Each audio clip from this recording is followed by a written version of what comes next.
High, আমি মনীষা। আজ একটা সপ্তাহ অর্থাৎ ৭ দিন পর তোমাদের সাথে দেখা। কেমন লাগলো তোমাদের আমাকে ছাড়া একটা সপ্তাহ? আমার তো ভালো মন্দই কেটেছে। মন্দের ভাগটা বেশি বললেই চলে।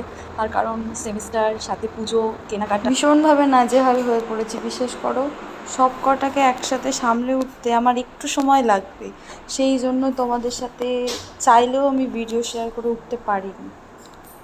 চলো আমার ছোটোবেলার কিছু জিনিস দেখাই। আজকে এই শোকেসটা গোছাচ্ছিলাম, গোছাতে গোছাতেই চোখে পড়লো আমার এই বউটা।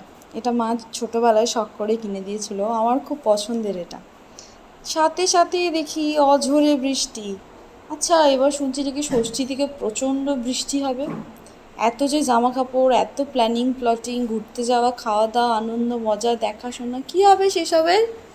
আমার মতে চলো সবাই মিলে মা দুর্গাকে একটা চিঠি লিখি যে মা, এবার তুমিই এসো, বৃষ্টি এনো না প্লিজ, তাহলে আমাদের এত আনন্দ সব মাটি হয়ে যাবে।